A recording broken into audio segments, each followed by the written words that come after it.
I'd been told at 16, 15, 16 years old that I'd be in San Quentin before I was 21. So it was a real dim forecast that had been projected for me. My early childhood was a little different than both of yours. I'm the second of 9 children that my mother and father had. Born and raised in Danville, Illinois, a little small town, about 125 miles south of Chicago.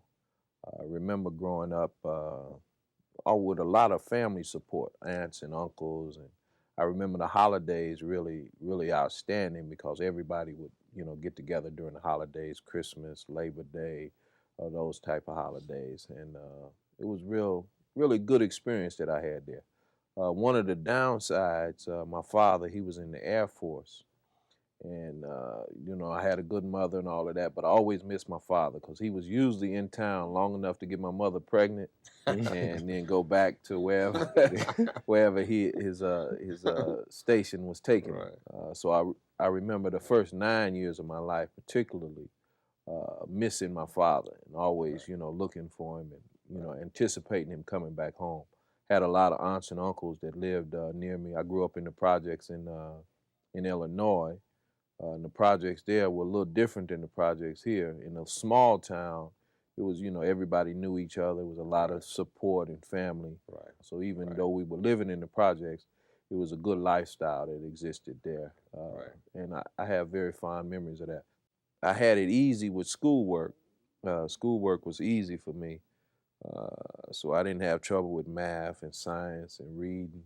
African American male wasn't really expected to achieve, but in certain arenas.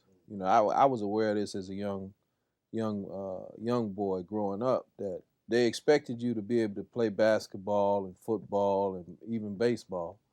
But if you were able to do well academically, you didn't get recognition, you didn't get encouragement in that arena, and you would even get discouraged. So I had a disgust for the establishment because I didn't see fairness coming from them. And when I didn't see fairness, then eventually it made me not want to participate in the process that I knew wasn't going to come out in my favor even if I did well. So eventually what it did, it turned me off to that system, and I looked for other ways where I could be acceptable without belittling myself. Because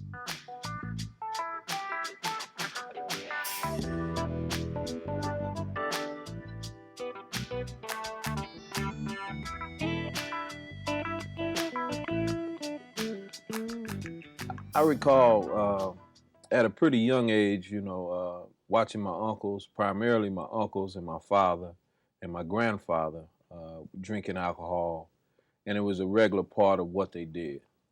And growing up with an older brother and an older uncle who was relatively close to my age, he was 7 years older than me, so he related with me pretty well. Uh, I always knew that at some point I would be expected to use alcohol once I got of age. I started experimenting with drugs and alcohol, drinking cough syrup and alcohol and smoking marijuana and taking pills. And this went on for maybe 8 months. And then I was arrested for possession of marijuana at 17 years old and sentenced to the California Youth Authority. I did, I did about 9 months. I knew that was part of why I ended up in the Youth Authority was my problem with using and abusing alcohol and drugs. So when I first got out of the California Youth Authority, I was committed to a life of sobriety. And I maintained that for about 90 days. But all of my associates, my peers, the people I was hanging out with, the places I was going, that was a routine behavior. So eventually I started indulging when I would party on the weekends and things like that.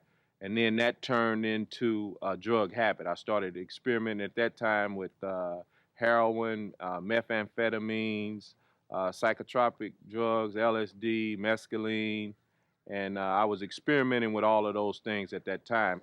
I knew within my own self that alcohol and drugs was a problem for me. Because whenever I indulged in them, I find myself in some trouble. And usually it was serious trouble. And I would also get reports about things that I did while I was under the influence that I wouldn't think about doing when I wasn't under the influence. So when I went to California Youth Authority for the possession of marijuana, and I got out. Uh, I think I remained abstinent for about 90 days. I was still associating with the people who was getting high on the weekends and partying, and that was my set that I was involved in. So eventually I succumbed. Well, I'm gonna just get high when we go out and party on the weekends. And then it went from the weekends to every day. Then it went from weekends to when I'm gonna hustle and when I'm going out to commit crimes and make money. And then that became a daily routine. That went on for about 18 months.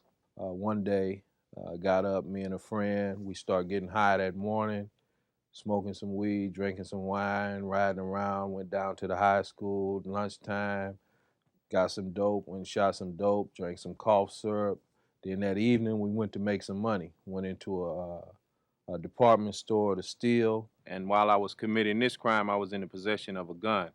On leaving the establishment where I was committing the petty theft, a security guard attempted to stop me, grabbed me by the waist, felt the gun in my waist, and panicked and began to try to draw his gun. A scuffle ensued. I ended up shooting him, and as a result of that, I was sentenced to die in San Quentin's gas chamber.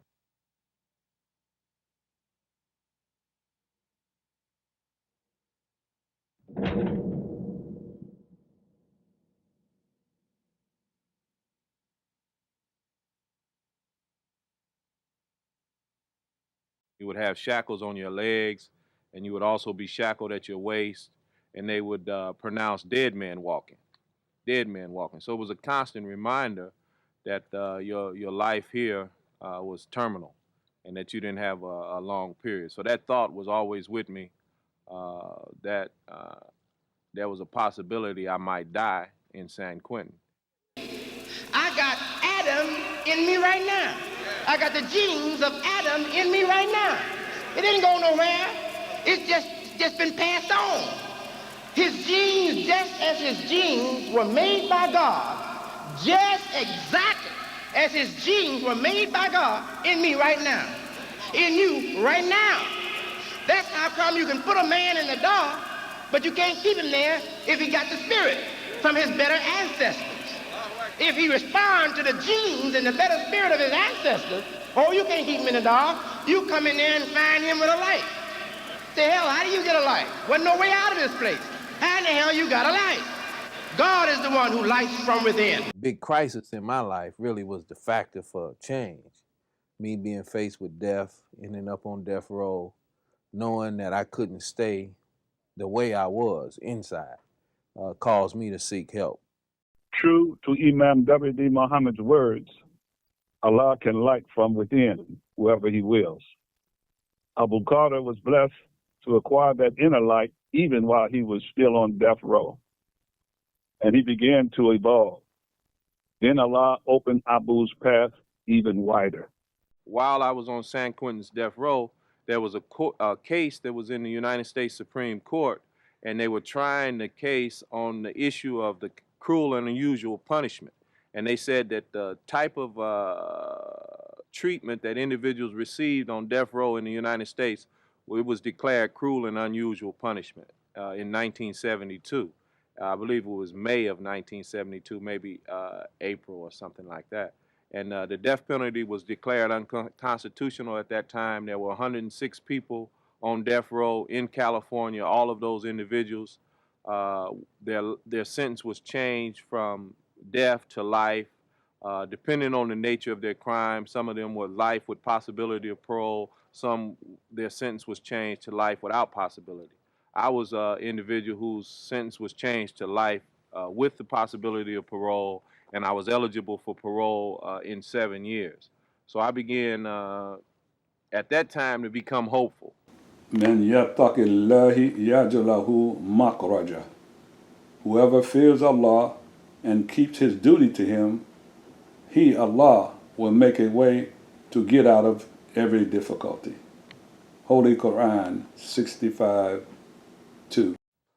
So I was released off of parole after about 3 years. They discharged me from parole. I had the drug test the first year. They had me drug testing maybe twice a month. About the first 6 months, I was drug tested twice a month. Then they went down to once a month. And then the second year, they didn't drug test me at all. And the third year, they didn't drug test me at all. And I was really happy that they drug tested me. Matter of fact, I requested that they drug test me. One of the things that I did when I first got out that to me was a part of my recovery, I refused to go back to my old neighborhood. When I did go back and visit my family and my parents, the drug trafficking was right there, you know. And one of my father's friends, you know, he offered me some cocaine. He said, "Look, you know, I got this blow, man." I said, "Man, no, I don't need that. I don't indulge. I'm a Muslim." He said, "That's all right. I ain't gonna tell nobody." You know, so that kind of environment was there. So I didn't want to be in that environment. So I refused to stay there. I left my clothes there for a few days until I could find me a place in another city. I didn't want to go back to the old environment because I'd already slipped in that environment. You know, my philosophy is, you know, you see an oil slick and you see cars wrecking and turning over and catching on fire. You know, the average fool think, well, I can control this vehicle. You know, I ain't gonna lose control. I know in that environment, if I had stayed in that environment, eventually I would have lost control. So I look for another environment that I could create, that I could be in control of. And that was a real serious part of my recovery. I refused to go back to the old environment, the old associates, the old hangout, you know, the old so-called friends, you know, couldn't go back to it. And that worked for me. I'm not an advocate of any one form of recovery as a means to treating the disease. Just like in medicine, they have different type of treatment. You know, they have sometimes it's pills, sometimes it's surgery, sometimes it's therapy, sometimes it's herbs. All of these things to treat the disease of addiction or whatever the disease might be. And the same thing is true of the process of recovery. You know, you have to find out what works for you. If herbs work for you, use herbal treatment. If it's going to meetings, if you need a meeting every day, go to a meeting every day. Me personally, I have to pray every day. If I don't pray, I feel myself getting a little off balance. I think I'm an example of hope and possibility that if individual has a desire to change, there are people who will help you change. There are circumstances that will open up for you that will allow you to get in a better situation. And most of it rests on the individual. Even though while I was incarcerated and, you know, I had been told that I was going to die, you know, on San Quentin's death row, I didn't give up hope. Even though I was in those circumstances where maybe a person is not supposed to have hope. Even in that most desperate situation, I did have hope. And I had a desire to better myself, never to find myself in those conditions again. You know, I remember when I was on death row and I used to sometimes, after I came into my renewed outlook on life and my new faith, and I told people while I was there that I wouldn't die on death row. And they told me I was spacing, I was tripping, and, you know, I was dreaming. But I didn't believe that a person would come to the kind of understanding that I was coming to about the importance of life and the importance of family and the importance of working to make the society better. I didn't think that God would let a person like me die like that. And some of the people who laughed at me and thought I was crazy for thinking like that, they're still in there. After being paroled from San Quentin, Imam Al Amin went on to work to see what he was inspired with while he was on death row, to help the growth of Al-Islam and improve the plight of the underserved locally and beyond. He became the director of the Center for Juvenile and Criminal Justice. He worked as Imam at Masjid al-Warithin in Oakland, and later as the Imam of the San Francisco Muslim Community Center. He was the West Coast representative of the National Conveners of Imams. He was a trusted aide to Imam Deputy Muhammad, and he traveled for Imam Muhammad on trade missions to China, Mexico, Thailand, and Turkey. Imam Al Amin's extraordinary story and works remain an inspiration to all. May Allah make his grave spacious and full of light. Ameen.